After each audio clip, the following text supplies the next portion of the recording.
किनारे आ गए।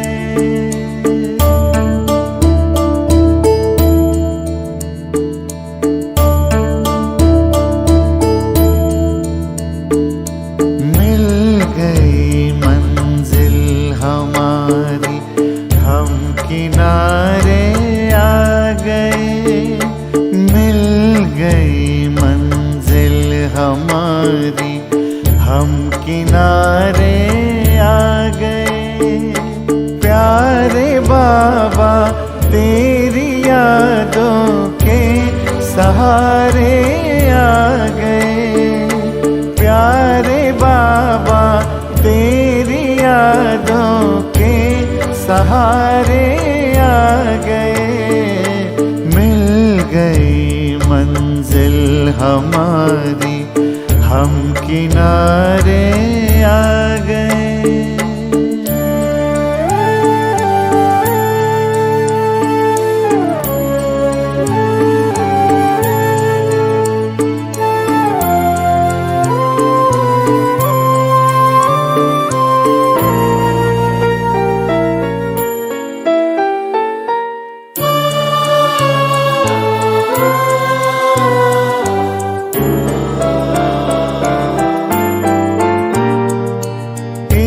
पुरानी दुनिया से अब न कोई आस है। इस पुरानी दुनिया से अब न कोई आस है। नाम की ना भूख है और मान की ना प्यास है।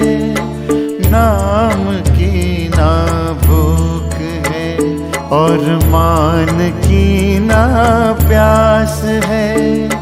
भागे भगवन को हमें प्यार भगवन भागे।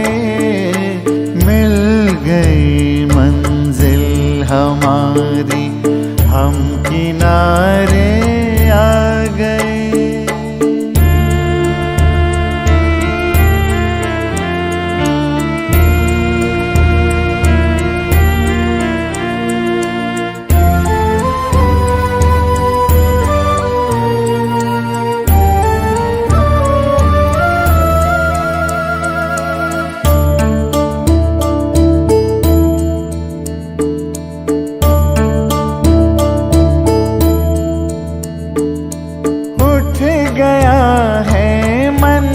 लंगर गम की गलियां छोड़ कर उठ गया है मन का लंगर। गम की गलियां छोड़ कर पीछे मुड़ कर देखे क्या जब आ गए इस मोड़ पर। पीछे मुड़ कर देखे क्या जब आ गए इस मोड़ पर। अब हमारे नैनों में नवयुग नजारे आ गए। मिल गई मंजिल हमारी, हम किनारे आ गए। प्यारे बाबा तेरी यादों के सहारे आ गए। मिल गई मंजिल हमारी, हम किनारे आ गए।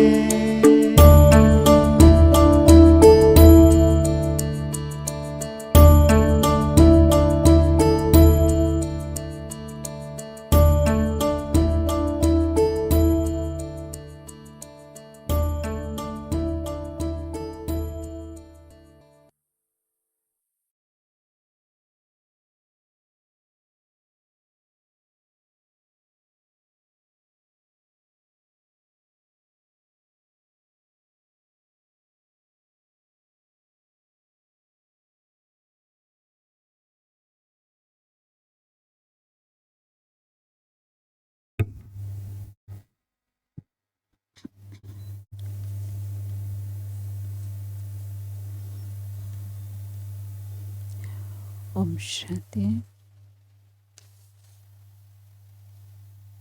बाबा ने आज कहा सारे विश्व में पद्मा पदम भाग्यशाली तुम बचे हो। क्यों भाग्यशाली, वो भी बाबा ने बताया। भगवान पढ़ाता है। ये पाठशालाओं की भी पाठशाला है। ये यज्ञों का भी महायज्ञ है।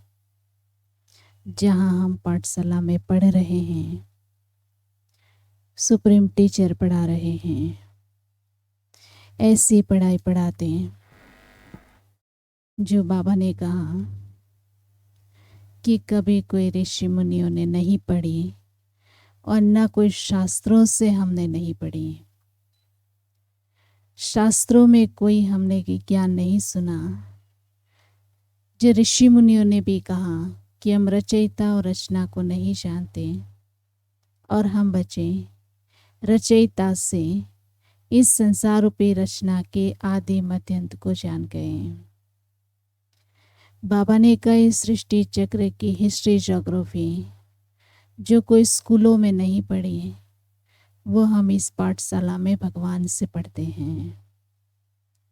तीनों कालों तीनों लोगों की नॉलेज जो कोई साइंटिस्ट के पास नहीं है, जो हम बच्चों के पास है।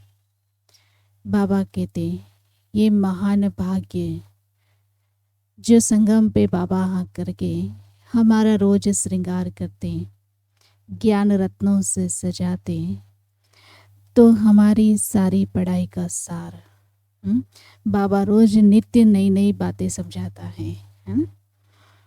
हमें दिव्य दर्पण देते हैं कि देखो अपने आप को। ये पढ़ाई का संपूर्ण रूप हमारा क्या होना चाहिए।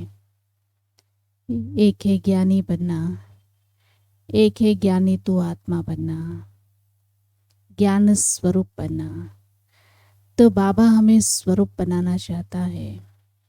तो हमारी सारी पढ़ाई का सार संपूर्ण देवपद को प्राप्त करना। अब संपूर्ण देवपद क्या होगा, वो भी बाबा ने वर्णन किया कि जो संपूर्ण देवरूप होगा, सर्व गुणों से संपन्न होगा, एक की भी गुण की कमी नहीं होगी, 16 कलाओं से संपन्नता होगी, संपूर्ण निर्विकारी होंगे, मर्यादा पुरुषोत्तम होंगे। तो ये सारी चीजें बाबा हमें संगम पे सिखाता। यही एक जन्म है जो अपने आप को संपूर्णता की ओर ले जाने का समय। इसको स्थिर है ना, यही एक जन्म है। बाबा हमें रोज रोज कुछ न कुछ एक आईना दिखा करके हमारी कमियों पे हमें अंडरलाइन कराते हैं। आज बाबा ने कहा 16 कला संपूर्णता किसको कहेंगे, एक परफेक्ट देवात्मा किसको कहेंगे। हम अभी तक मुरली में सुनते तो आए, रोज साकार की मुरलियों में सुनते आए, 16 कला संपन्न बनना है। हमें से कई लोगों के प्रश्न होंगे कि वो 16 कलाएं कौन कौन सी होंगी। होता है ना प्रश्न, सतयुग की दुनिया में वो 16 कलाएं कौन कौन सी होंगी, जो हमें वो कलाओं को अपने में धारण करना है। तो नित्य बाबा जो हमें व्यवहार सिखाता है, हमें कैसे बैठना, कैसे बोलना, कैसे व्यवहार में आना, कैसी हमारी एक्टिविटी, यही कलाएं हैं, है ना। तो आज बाबा ने विशेष कलाओं का वर्णन किया है कि 16 कला संपूर्णता की निशानी क्या होगी। तो आज भी फिर अपने आप को चेक करना है कि हमारे पुरुषार्थ का पैरामीटर कहाँ तक पहुँचा है। ठीक है, तो सभी अपने आप को चेक करेंगे। संपूर्णता के निशाने 16 कलाएं। सभी के पुरुषार्थ का लक्ष्य कौन सा है? कौन सा लक्ष्य है? तो बच्चों ने जवाब दिया संपूर्ण बनना।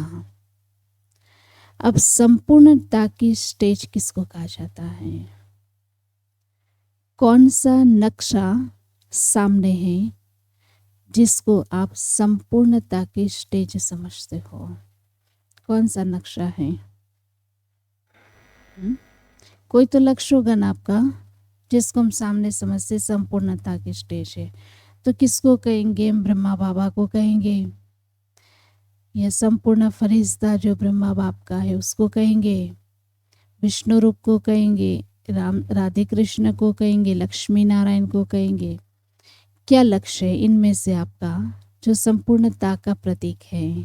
सुनो, बाबा कहते जिस कौन सा नक्शा सामने है जिसको संपूर्ण स्टेज समझते हो? तो बाबा ने भी जो संपूर्ण धारण की उसमें क्या बातें थी? ब्रह्मा बाबा ने भी कौन सी बातों को संपूर्ण रूप में धारण किया? जब दूसरों को सुनाते हो तो संपूर्ण स्टेज का क्या क्या वर्णन करते हो? उन्हों को समझाते हो ना कि इस नॉलेज द्वारा सर्वगुण संपन्न, 16 कला संपूर्ण, संपूर्ण निर्विकारी बनते हैं। बाबा कहते हैं दूसरों को क्या समझाते हो? हमारे जीवन का लक्ष्य क्या है? हम जो पढ़ाई पढ़ते हैं 16 कला संपूर्ण, संपूर्ण निर्विकारी बनने की पढ़ाई पढ़ते हैं। यही तो वर्णन करते हो ना। भविष्य में तो प्राप्ति होगी, लेकिन संपूर्ण स्टेज तो यह कहेंगे ना, आत्मा में बल तो अभी से भरेंगे। 16 कला संपूर्ण कहा जाता है तो वो कलाएं अभी ही तो भरनी होगी। सर्वगुण संपन्न, संपूर्ण निर्विकारी, 16 कला संपूर्ण, यह शब्द तो सब कहते हैं। यह संपूर्ण स्टेज है। सर्वगुण क्या है वह समझते हो? गुणों की लिस्ट है आपके पास। जैसे बोलते हैं सर्वगुण संपन्न, हमें पता है कि सर्व गुणों में कौन से गुण आएंगे। 16 कलाओं से संपन्न, हमें पता है कि वो 16 कला कौन कौन सी होंगी। तो बाबा पूछ रहे हैं, समझते हैं गुणों की लिस्ट है, परंतु यह जो 16 कला कहा जाता है उनका भाव अर्थ क्या है? तो ये एक संपूर्ण स्टेज की निशानी है। जैसे आप कहते 16 आना सत्य। अब 16 आना सत्य का मतलब क्या हुआ है? एक संपूर्णता का प्रतीक है।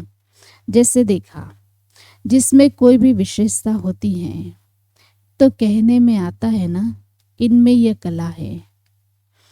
जैसे किसी में रोते को हंसाने की कला होती है, अर्थात विशेषताएं होती हैं।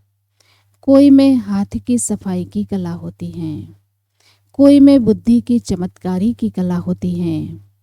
तो ये 16 कला संपूर्ण, अर्थात जिसका जो भी कर्म होगा वह हर कर्म में कला के समान दिखाने वाला होगा।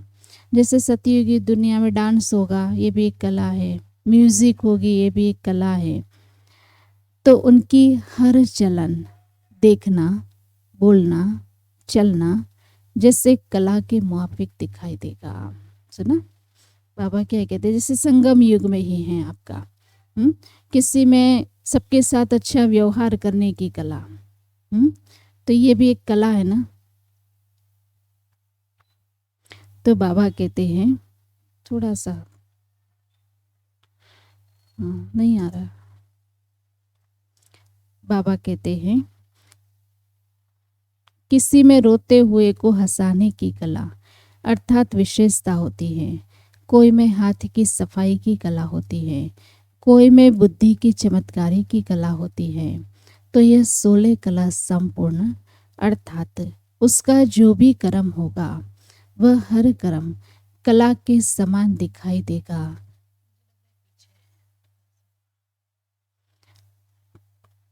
तो उनकी हर चलन, देखना, बोलना, चलना जैसे कला के मुआफिक दिखाई देगा।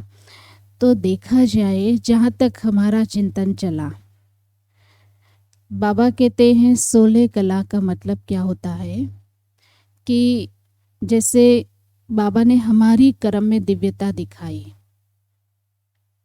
हमारा बैठना अलौकिक, हमारा चलना अलौकिक, हमारा सुनना अलौकिक, जो इंद्रियों से जो भी हम कर्म करें सब में दिव्यता हो, विशेषता हो, इसी को शायद कला कहेंगे। क्योंकि सतयुगी दुनिया में जो कला होगी वो सो तो होगी, लेकिन संगम युग की कला तो यही कहेंगे ना, जो बाबा ने हमें हर कर्म की रॉयल्टी सिखाई है ना। तो बाबा कहते हैं हर कलम में दिव्यता। जैसे दुनिया चल रही है ऐसे नहीं, जैसे दुनिया बोल रही है ऐसे नहीं। आपके हर शब्दों में, आपके व्यवहार में, आपका बैठना उठना चलना, हर चीज में एक विशेषता दिखाई दे। तो बाबा कहते जैसे कोई की कला को देखने के लिए कितना रुचि से जाते हैं, इसी रीति से जो संपूर्ण स्टेज को प्राप्त हुई आत्माएं होती हैं, उसकी हर चलन कला के रूप में होती हैं और चरित्र के रूप में होती हैं। जैसे अभी हम लोगों ने मम्मा की क्लासेस सुनी और हम मम्मा की विशेषताएं सुनते हैं रोज हैं, और जितने हमारी वरिष्ठ दीदियों ने जो अभी तक मम्मा की क्लासेस कराई, जो आप सभी सुनते हैं हर संडे सैटरडे जो भी प्रोग्राम बनता है, उसमें मम्मा भी हम लोगों की तरह ही कार्य करते थे, लेकिन उनका कार्य करने का तरीका अलग से होता था। जैसे हम लोग भी कभी बचपन में ट्रेनिंग में जाते थे मधुबन, तो ट्रेनिंग में यही सिखाते हैं कि जैसे एक काम वाली झाड़ू लगाती है वो देखो, और एक आप झाड़ू लगाते हो ये देखो, कला है, डिफरेंट है।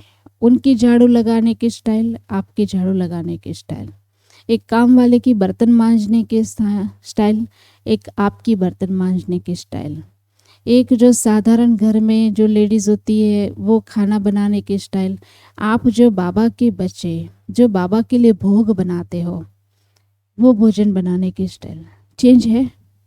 क्या समझते माताएं, समझाओ। हाँ, चेंज है ना। उनकी कार्य करने का तरीका देखो, आपकी कार्य करने का तरीका देखो। तो ये भी एक कला है। भले हमारे साधारण कार्य है, लेकिन साधारण कार्य में भी दिव्यता दिखाई दे, इसको बाबा कला कहता है। तो बाबा कहते जैसे साकार बाबा में देखा, बोलने में, चलने में, सभी में विशेषता देखी ना, तो यह हुई कला। मम्मा भी गेहूँ साफ करते थे, बाबा भी गेहूँ साफ करते थे, बाबा भी गोबर बनाते थे, कंडे बनाते थे, तो हर चीज़ में दिव्यता होती थी। तो बाबा भी तुम बच्चों को यही सिखा रहा है ना। कार्य भले साधारण करो, लेकिन हर कार्य में एक कला होनी चाहिए। जैसे हमारी जानकी दादी कहती थी, आप भोजन बनाते हो, आपके कपड़े गंदे नहीं होने चाहिए, ये भी एक भोजन बनाने की कला है ना। बर्तन मांजते, आपके कपड़े गंदे नहीं होने चाहिए, ये भी एक कला है। तो कार्य करो, लेकिन कार्य के साथ सफाई आवश्यक है, तो ये है कर्म में कला। तो बाबा कहते उठने बैठने की कला, देखने की कला, चलने की कला, सभी में न्यारापन और विशेषताएं थी। अब समझ में आ गए 16 कला किसको बोलते हैं। 16 कला हम सतयुग में जाके नहीं सीखेंगे, हमें संगम पे ही सीखनी होगी। ये सारी कलाएं जो हमारी मम्मा बाबा में थी, हमारी दादियों में थी, वो कलाएं हमें संगम पे सीखनी हैं। तो हर कर्म कला के रूप में प्रैक्टिकल में देखा, तो 16 कला अर्थात हर चलन संपूर्ण कला के रूप में दिखाई दे, तो इसको कहेंगे 16 कला संपूर्ण। तो संपूर्ण स्टेज की यही निशानी होगी कि उनका हर कर्म कला के मुआफिक दिखाई देगा, अर्थात उसके हर कर्म में विशेषताएं दिखाई देगी। इसी को कहेंगे संपूर्ण स्टेज। क्लियर हो गया? टोटल मिला करके एक कर्म योगी जीवन जियो। राजयोग के साथ हमारा जीवन कर्म योगी होना चाहिए। हमारे हर कर्म में योग शामिल होना चाहिए। हमारे हर कर्म में दिव्यता होनी चाहिए। हमारे हर कर्म में अलौकिकता होनी चाहिए, है? तभी खुशी खुशी से हम वो कर्म करेंगे। हमें कोई भी प्रकार की थकावट नहीं होगी, बोझ नहीं होगा, और हमारे हर कर्म से दूसरे को प्रेरणा मिलेगी, सीखने की प्रेरणा मिलेगी, है ना। तो ये है कला। तो 16 कला संपूर्ण बनने का जो लक्ष्य रखा है उसका स्पष्टीकरण यही है। वर्तमान के कर्म को चेक करो। भविष्य में जो बनेंगे सो तो बनेंगे ही, लेकिन वर्तमान में कर्म को चेक करो। तो यह चेक करना चाहिए कि मेरे देखने में कला है, मेरे बोलने में कला भरी हुई है।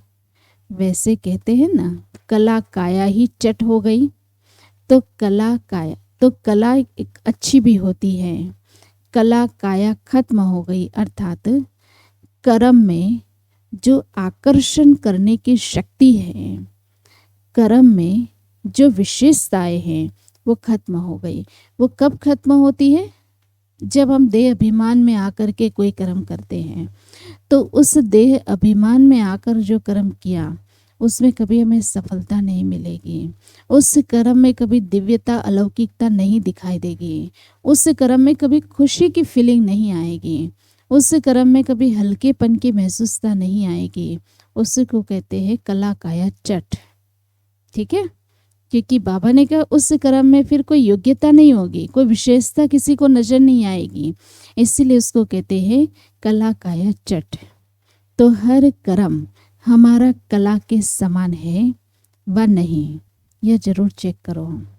जैसे कोई बाजीगर होता है तो वह जितना समय बाजी दिखाता है उतना समय हर कर्म कला के रूप में दिखाई देता है। चलता कैसे है, चीज कैसे उठाता है, वह सभी कला के रूप में नोट करते हैं ना। तो यह संगम युग विशेष कर्म रूपी कला दिखाने का युग है। जो आप कर्म, जैसे सारे कल्प में जो गायन बनता है वो सतयुगी कर्म का नहीं है, ये संगम युगी कर्म का गायन। जो भी बाबा कहते कथा कहानियाँ बनी हुई हैं, उस कथा कहानियों में अच्छी भी कथाएं हैं, बुरी भी कथाएं हैं। तो ये सारी कहाँ से बनी हुई हैं? भागवत, महाभारत, रामायण, ये सारी जो कहानियाँ बनी हैं संगम के ही कर्म का गायन है, सतयुगी दुनिया के कर्म का गायन नहीं है। तो बाबा कहते अब अपने कर्म को चेक करते जाओ। हम जो कर्म करेंगे सारे कल्प में वो भागवत, रामायण, महाभारत बनेगी, है ना, एक यादगार शास्त्र बन जाएगा। तो ये संगम के ही कर्म का गायन है। तो बाबा कहते ये संगम युग विशेष कर्म रूपी कला दिखाने का युग है। तो सदैव ऐसा महसूस हो कि हम अभी स्टेज पर हैं। ऐसे 16 कला संपूर्ण बनना है, जिसका हर कर्म कला के रूप में होता है। उनके हर कर्म अर्थात गुणों का गायन होता है। इसको दूसरे शब्दों में कहा जाता है हर कर्म उसका चरित्र समान होता है। तो जिस कला के रूप को देखे औरों को भी वह प्रेरणा मिलती है। उनके हर कर्म भी सर्विसेबल होते हैं। जैसे कोई कला दिखाते हैं तो कला कमाई का साधन बन जाता है ना। जैसे वो जादूगर होता है, सर्कस वाले होते हैं जो अपनी कलाबाजी दिखाता है, तो ये कला दिखाने से इनकम हो जाती है, एक कमाई का साधन हो जाता है। इसी तरह बाबा कहते आप संगम युग में हर कर्म कला के रूप में करोगे, हर कर्म विशेषताओं के रूप में करोगे, तो ये आपका गायन हो जाएगा। गायन अर्थात सारे कल्प में आपकी कमाई हो जाएगी। तो ये कर्म ही कमाई का साधन है। तो इसी रीति से वो जो हर कर्म कला के रूप में करते हैं, उनके वह कर्म अखुट कमाई के साधन बन जाते हैं और फिर दूसरों को भी आकर्षण करते हैं। तो हर कर्म कला के रूप में होगा तो वह एक चुंबक बन जाएगा। आजकल के ज़माने में कोई छोटे मोटे कला दिखाने वाले भी रास्ता चलते कला दिखाते हैं तो सभी इकट्ठे हो जाते हैं ना।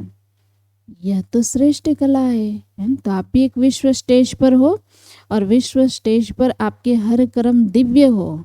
चाहे आप नॉर्मल रीति से देख भी रहे हो लेकिन आपकी दृष्टि में दिव्यता हो, आप बोल भी रहे हो आपके शब्दों में दिव्यता हो, तो बाबा कहते हैं सब आपको कॉपी कर रहे हैं। तो ये श्रेष्ठ कला है। तो क्या आत्माएं आकर्षित नहीं होगी? अभी इतने तक चेकिंग करनी है, ठीक है। बोलना, देखना, उठना, बैठना, साधारण से साधारण कर्म करना, हर कर्म में दिव्यता हो, दुनिया से अलौकिक हो, कला दिखाई दे, योग्यता दिखाई दे। तो बाबा कहते अब हर कर्म में चेकिंग करना। जो भी श्रेष्ठ आत्माएं बनती हैं उनके हर कर्म के ऊपर सभी का अटेंशन रहता है, क्योंकि उनके हर कर्म में कला भरी हुई होती है। तब तो हर कर्म के कला का मंदिरों में पूजन होता है। जो बड़े बड़े मंदिर होंगे उनके उठने के चरित्र का भी दर्शन होता है। जैसे श्री कृष्ण का, श्री कृष्ण के मंदिर में आप जाओ, हर कर्म हर चरित्रों का उनका गायन और पूजन दर्शन होता है। उनका उठने का, उसका भोजन का, उसको नहलाने का, उसका दोपहर का सोने का, शाम का उठने का, फिर रात्रि को सोने का, उसके रास विलास करने का, हर कर्म के पट खुलते हैं और उसके लिए दर्शन होते हैं। न केवल दर्शन होते हैं, उसके हर कर्म की आरती भी बनी हुई है, हर कर्म की आरती भी होती हैं। क्यों? क्योंकि उसकी आत्मा ने संगम युग में ब्रह्मा बाप ने हर कर्म में दिव्यता दिखाई है, हर कर्म में अलौकिकता दिखाई है। उनके हर कर्म लाखों ब्राह्मण फॉलो कर रहे हैं, है ना। एक ब्रह्मा बाबा ही है हमारे सामने जो लाखों ब्राह्मण उनके कर्म को फॉलो कर रहे हैं। न केवल फॉलो करते, लाखों ब्राह्मण ब्रह्मा बाप के जीवन से अपने जीवन बना रहे हैं। तो सोचो उस आत्मा के गायन पूजन कितना है। तो ऐसे ही बाबा कहते आप संगम युगी ब्राह्मणों का भी ऐसे ही श्रेष्ठ गायन और पूजन होना चाहिए, ऐसे कर्म अपना श्रेष्ठ बनाना है। तो बाबा कहते जो बड़े बड़े मंदिर होंगे उनके उठने के चरित्र का दर्शन अलग होगा, सोने का दर्शन अलग होगा, उनके खाने का दर्शन अलग होगा, नहाने का दर्शन अलग होगा। बहुत थोड़े मंदिर जहाँ सभी कर्मों के दर्शन होते हैं। तो उसका कारण क्या है? क्योंकि हर कार्य कला के रूप में किया है, इसीलिए उस आत्मा का यादगार चलता है। साकार में भी हर कर्म को देखने की रुचि क्यों होती है? इतने वर्ष साथ रहते हुए, जानते हुए, समझते हुए, देखते हुए फिर देखने की रुचि क्यों होती है? अब आप सोचो कि हमने तो ब्रह्मा बाप के साकार चरित्र सुने हैं, हम इतने सालों से बाबा के चरित्र सुनते आए। आज हमारे सामने कोई दादी बैठेंगी तो उनसे क्या पूछेंगे? बाबा कैसे खाता था, बाबा कैसे चलता था, बाबा कैसे बैठता था, बाबा कैसे उठता। हमने हजारों बार बाबा की हिस्ट्री सुन ली होगी, लेकिन अभी भी हमें कोई सुनाएंगे तो अभी भी इंटरेस्ट से हम सुनेंगे। दादियों की हिस्ट्री भी कितनी बार हम लोगों ने सुनी होगी, लेकिन आज भी हमसे कोई बैठ करके सुनाएंगे तो उतने इंटरेस्ट से सुनेंगे, क्योंकि उनके कर्म यादगार बन गए। कितनी न बार सुने, लेकिन हमें हर पल सुनने की एक इच्छा होती है। तो बाबा कहते ये है उनके यादगार कर्म। तो एक कर्म भी देखना मिस नहीं करना चाहते थे। जैसे जादूगर कला दिखाते हैं तो समझते हैं कि एक बात भी मिस किया तो बहुत कुछ मिस किया, क्योंकि उनके हर कर्म की कला होती है।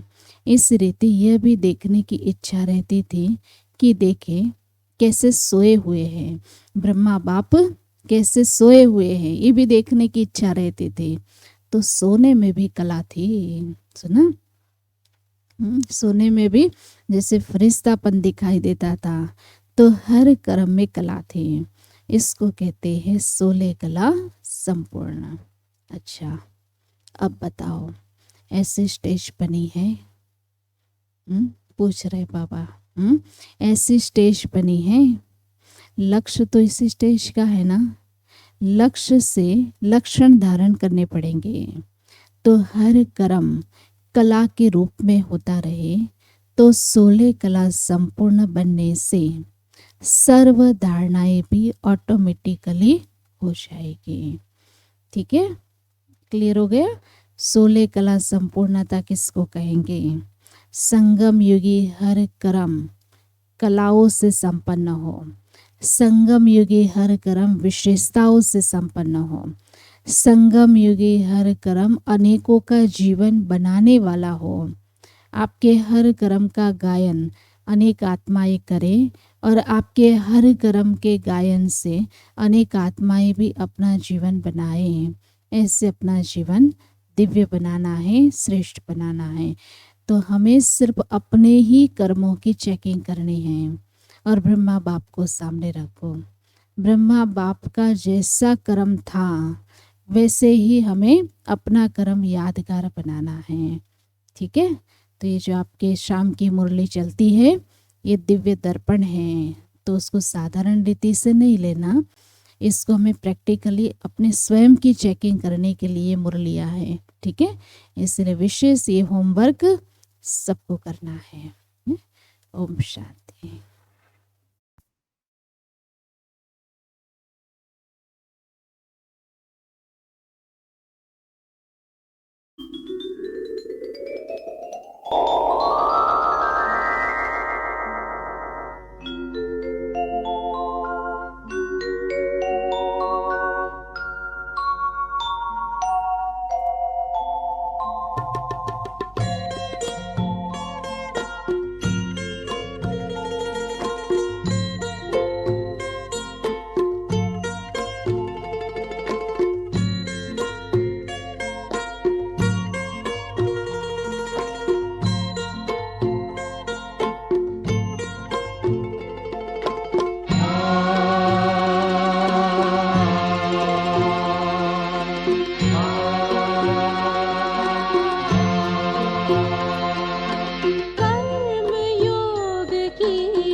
जग को